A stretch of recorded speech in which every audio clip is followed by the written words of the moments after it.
So, furries.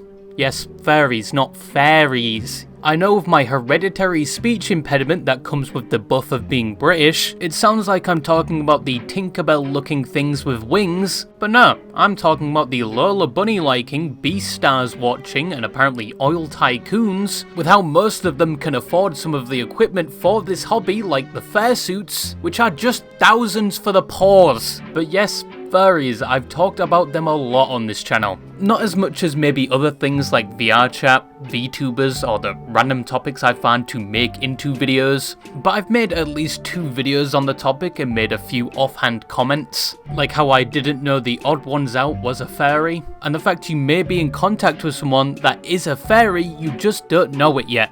Especially if they're in the army, an IT related job, or have any remote interest in games like Team Fortress 2. Hey, I don't make the rules.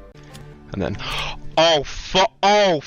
And no, I am not a furry for the final f***ing time. Not even my 3D avatar is furry inspired. It's more of a reference to Hotline Miami if anything. And my profile picture is a cute bird I found in my wall. And knowing the lifespan of birds and what I assume is a great tit, it is probably dead.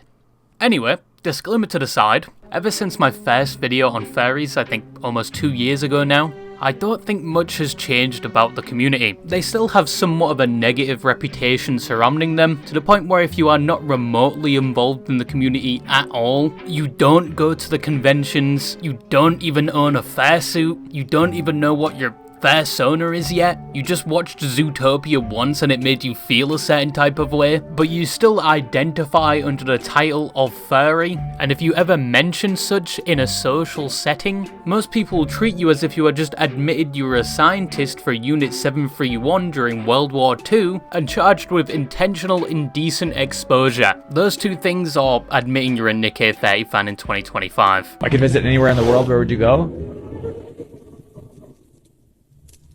Taylor Swift's bathroom.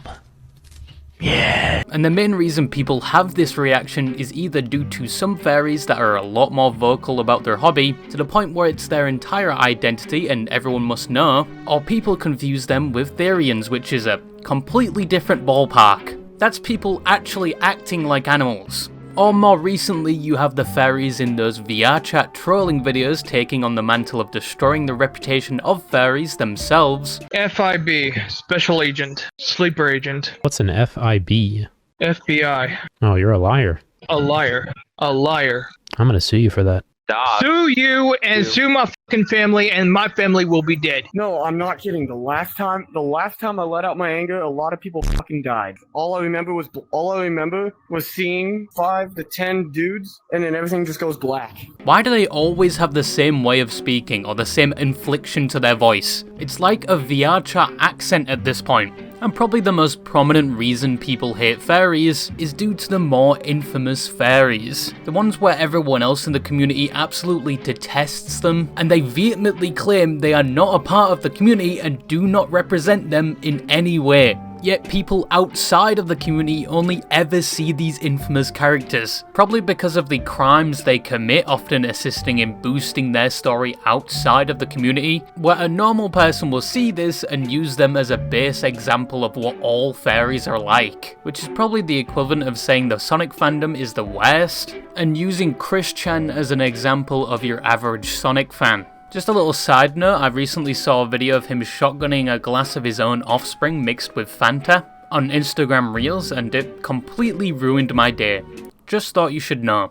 But hey, admittedly, I used to view furries the same way. I used to think a few years ago all of them were complete weirdos, until I met a few without knowing and they were just normal and pretty chill. And the only reason I found out weeks later they were furries was because one of them had the fox from the movie Bad Guys as their PC home screen, which was the only downside of associating with them, having to see that every time they shared their screen for a project. But their reputation is slowly changing. Some people would rather associate with a furry more than your average VTuber now. I would never thought in a world I'd be saying this to, by the way, I think I'd rather kick it with a furry than a VTuber.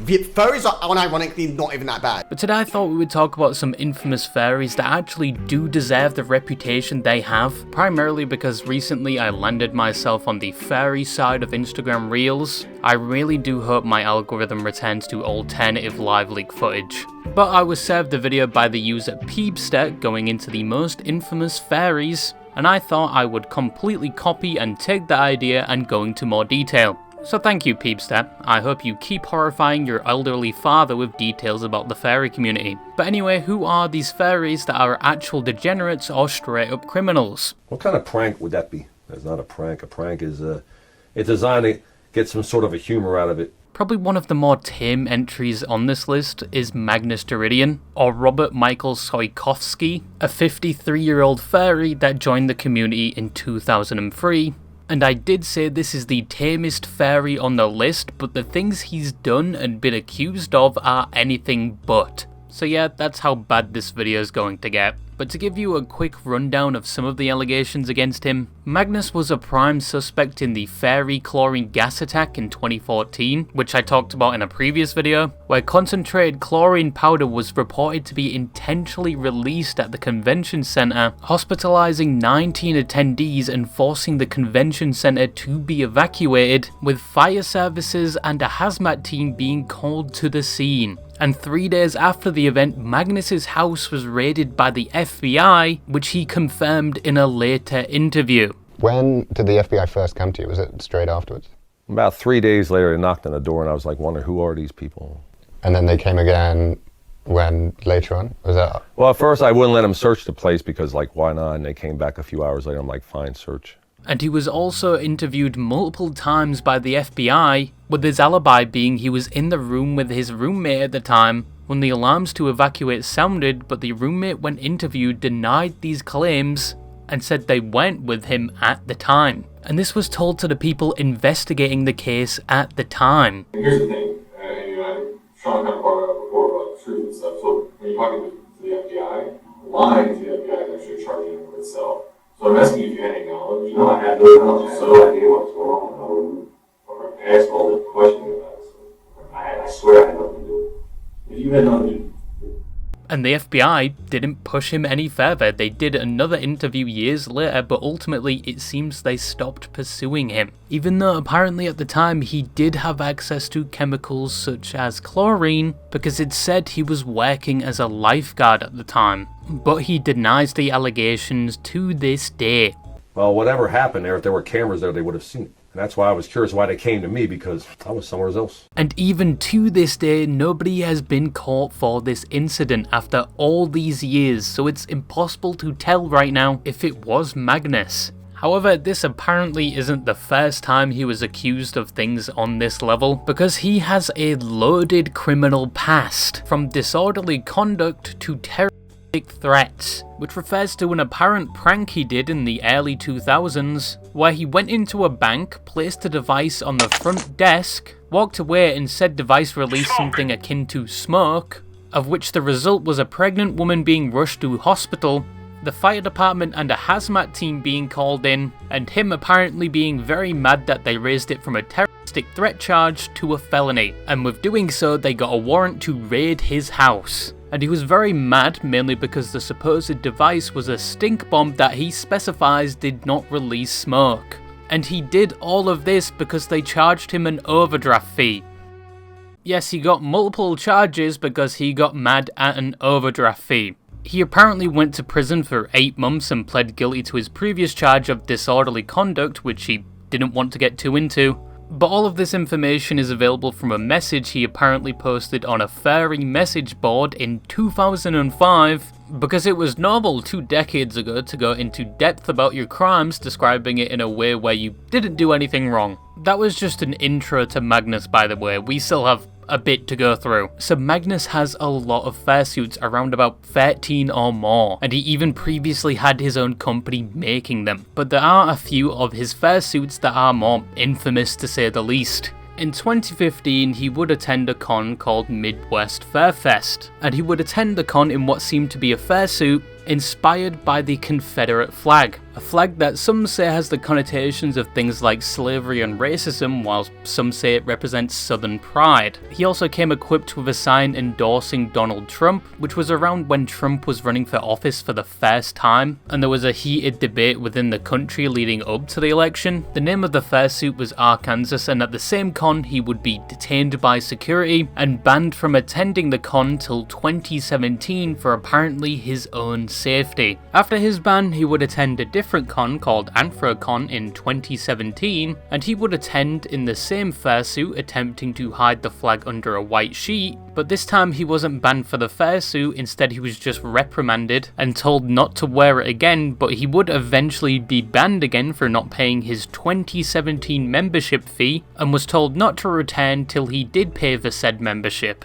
I actually didn't know you had to pay a subscription fee for these cons, but the more you know, I guess. Another reason why being a furry is an expensive hobby. However, Magnus's FurCon shenanigans didn't end there, as once his ban from Midwest Fur Fest expired in the same year as his previous stunt in 2017, he would attend again, one without membership and two with a completely different fursuit. A fursuit that was relatively normal except for it being equipped with a World War I German helmet, modified with a furry logo, which I don't think would have got him banned by default, but the thing that definitely did get him banned was reciting a certain phrase that would often be accompanied by a salute during World War II, associated with a not so nice German party at the time. When staff heard about this and caught on to who he was, he would be asked to leave and soon taken into custody by the police, where there was apparently a picture of such event, where he had to completely take off his fursuit and get in the back of a police car.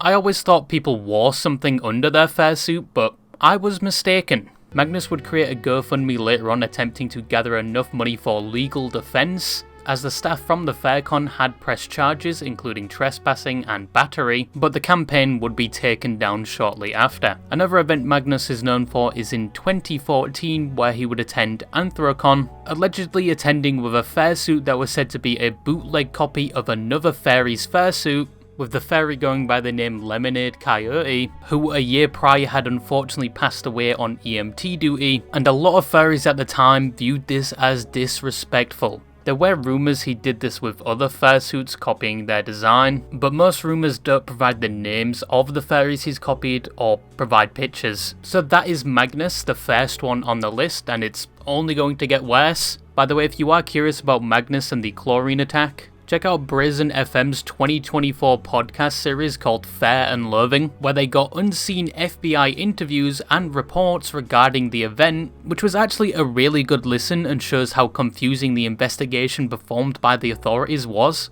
But anyway, next furry.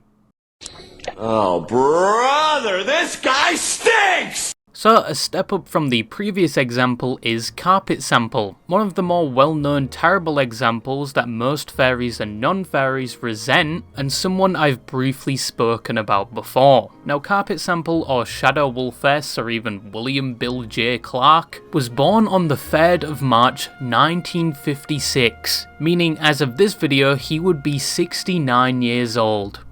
If you laughed at that, you are missing a few neurons. But he was last active in the furry community around 2009, when he was around 53 years old, and he has not been seen both online or in public since, or at least we know of. He had many aliases, and it is very easy to go incognito in the furry community. If you just have enough money to get a new fursuit, then GG, you're a new person. Unless they ask for your name when you're paying for your ticket to go to furry conventions. But Carpet Sample was very well known to just ghost cons, meaning he didn't sign up or pay to attend, and would just show up and apparently sleep in the lobby of the convention after hours because he wouldn't have a room. However, despite his age, Carpet was an inspiring artist. Here's one of his drawings. You know, we all start somewhere. If PewDiePie can turn into a competent artist in just a month with dedication, so can everyone else. It's just that his chosen art subject wasn't things like realism, architecture, or abstract paintings. No, on a post made a decade ago, he would say his artistic passion was drawing YIF art, which in the community means furries f***ing, and he also drew cub art of this, which I think is self-explanatory, but for those of you not so bright, cub refers to an animal or furry that is really young. and he was so passionate about his art he would sometimes do commissions for low pay or completely free. However, this is not nearly the most disturbing part about Carpet Sample, as in the same post he admits to being a plushophile, which means he likes having intimate activities with plushies. Yep, owning an IKEA Blahage now not only means you're a femboy, but that you must now protect it as they are also at risk of being defiled. But wait, that's not even the worst part. It keeps going. So after being done with his activities with said plushies, and giving them the money shot and cream filling they also did not need, he would skin the plushie and add it to his collection. Said collection being his fursuit, hence why the name Carpet Sample. He would wear the trophies of his fornication with plushies as the skin for his fursuit, all of them unwashed, meaning his crusty fursuit is essentially a graveyard for his unborn children. And this is what he was most infamously known for, because he would attend cons with the fursuit and it would apparently smell to the point where it would clear entire rooms, either smelling of piss or just straight up death. Also, some con goers that apparently spoke to him recount terrible stories where he talks about the weirdest things and apparently his suit had a female genitalia or something. But once again, it gets much worse. In one forum introducing himself, he would go into graphic detail about how he was a zoophile, which is basically a person that is attracted to animals and wants to do intimate things with them. And in one post, he goes into detail about how he has done things with dogs he owns, and his preference for said animals, and even his future aspirations. And he also asked people with similar interests to send him pictures, and on his Facebook you can find pictures of his animals and the deplorable conditions they were living in. There were also claims he solicited someone for activities who was underage in exchange for alcohol, and in another instance got banned from a fair con for asking someone in an elevator with a service dog if he could do things with the dog. This guy is honestly rivaling any of the 40k Chaos Gods right now, and I don't even know if Nagel would touch him, but he is behind probably one of the worst fursuits created in the fandom and is a stain on the furry community as a whole. Crashes upon my glowing skin, I think to myself, what's next? Where do we go from here?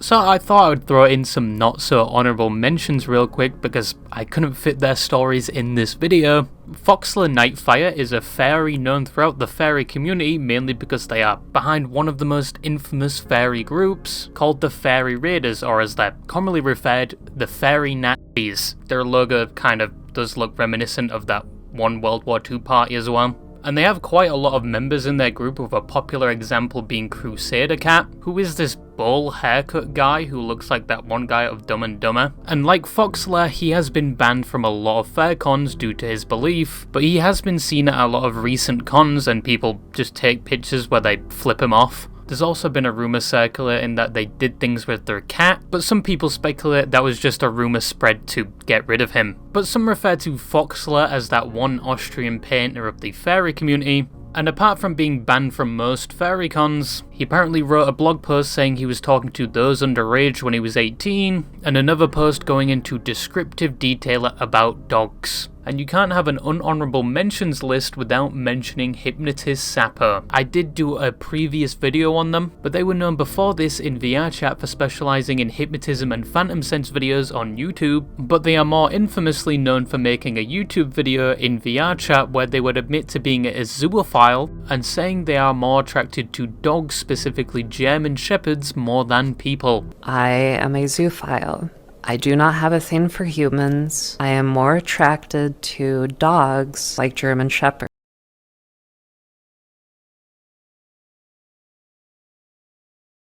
There was so much good production quality in those older videos of mine. In the same video, she also compares coming out as a zoo to being gay and the struggles she faced comparable to what gay people had to go through in the 90s. And it's a lot like when homosexuals were coming out in the 1960s during Stonewall and those sorts of events. They also brought someone on that was in a relationship with their dog, and apparently their family was okay with it.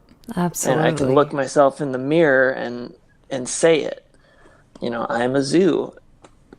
And my partner is the love of my life. And And to make it worse, they attempted to create a legal organisation for zoos, apparently recognised by the US government, but that was a lie. It wasn't recognised by any government body, and it quickly failed. They were also known to be interacting with multiple underage people, at one point having NSFW Twitter spaces, reading them bedtime stories and doing ASMR and sending inappropriate voice messages to one of them. And like you said, since I'm satanic mama, that kind of implies something. They even admitted to being attracted to those underage in tweets, and even dating someone underage who would break up with them. After all of this, they would eventually be doxxed and essentially forced off the internet, but before leaving they would provide dramatic dialogue at the end of Brandon FM's video on them, saying they are improving because certain people are treating them with compassion now, and saying they are sorry and not to worry about them, and then they would just disappear. Supposedly. There have been rumours they are still roaming the VRChat servers under a new alias, and they were apparently in my comments section when I made my video about them. Now the story of Zelda Wolf is quite a short one, but straight out of a horror movie. Zelda Wolf, or Aaron Thomas Uzeri, was not a well-known furry in the community beforehand, but in 2016 he would eventually be known not to just furries, but a lot of people outside of the community. Zell had met two very underage individuals on DeviantArt, where he would request images and pictures from them whilst also sending pictures of himself, which included a video where he would do intimate things with his dog. The parents of the victim would eventually see the online interactions and report it to the police, where he would eventually be arrested and sentenced to just 17 years in prison. He also did a video interview at the time admitting guilt and saying he would not contest the charges. Ah, sweet! Man-made horrors beyond my comprehension. You know, back then you used to have to get high or drunk to see these, but, you know, thanks to the internet, now you just have to...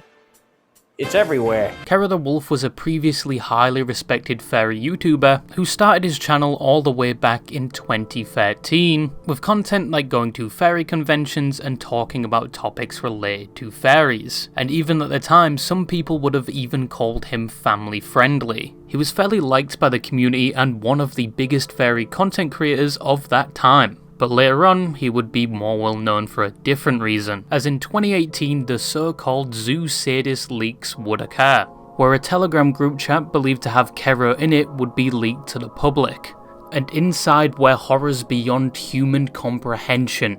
So there's your warning to leave now. If you don't want to be stun-locked for the rest of the day, leave. I am not joking, by the way. Things do get significantly worse from this point. In said group chat, which existed for years prior, there were multiple individuals discussing topics such as doing things to animals, in a lot of cases puppies. There was also animal abuse, necrophilia, and videos were shared where some of the members of the group would forcefully do things with dogs where the animals are in clear distress, and one video including a puppy and what is assumed to be a baseball bat, where they would attempt to insert the bat. And there was another video where they would do things with a road-killed deer. Now all of this is absolutely f***ing vile, and I would say there's a certain place in hell for people like this, but even that is too good for them. But what was Kero's involvement? Well, apart from Kero apparently talking about his interests in the chat room, and him alluding to doing things with his dog, and some of the videos did apparently have Kero's fursuit present, but that was apparently another member of the group. Regardless, he was still present in the group with the knowledge of these things happening, and interacting with others about his own related interests. And I think at one point sending a video to them of him doing things with the dog. But how did people point to this being Kero, except for his name in the chat? Well, he says a number of things in the group chat referring to a YouTube channel, up-and-coming videos that at the time were not yet to be released. The person in the message referring to Pittsburgh, Pennsylvania, where he was located, pictures of his fursuit being in there, information such as his dog dying, which he would only publicise a week later. Also, there would be pictures of his dog posted to a well-known zoo forum, which was the first instance of his dog being put on the internet, and that same image would later be uploaded to Kero's Fur Affinity page, linked to his YouTube channel. But as said, it was on the zoo forum first, so unless someone had previous access to these pictures and uploaded them before Kero could, and knew intimate details about him and attempted to frame him 6 years prior, it looks like this was Kero. The furry community, upon hearing about this, would mostly condemn Kero. Some would hold out hope this was all fake or a troll, but slowly but surely all would turn against him. Kero would respond to these allegations using the excuse his account was hacked, this is all fake, and this is all being used to frame him. A defense he sticks to this day, even in July of 2025, citing the person that exposed the group chat was a zoo themselves, so could you really trust them? I want to point out the legitimacy of the person who posted the logs. This user claims to be an actual confessed zoo. And that he was investigated by law enforcement but was still not charged with anything. People are claiming that this is me,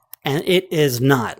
Local, state, and federal agencies could not prove me guilty. Do you know why? Because there is no such evidence that I ever did anything. At least one person out of the group would actually be arrested and charged, but it wasn't anything to do with the animals, it was more to do with what they were doing with kids. But their main defense was that because they were not charged, they are innocent, and still to this day he roams free. And even more recently, he would take part in a documentary that released in July of 2025, called The Furry Detectives Unmasking a Monster, where even though he was present, they basically shat on him, and he was not happy about that. I am immeasurably disappointed by this episode.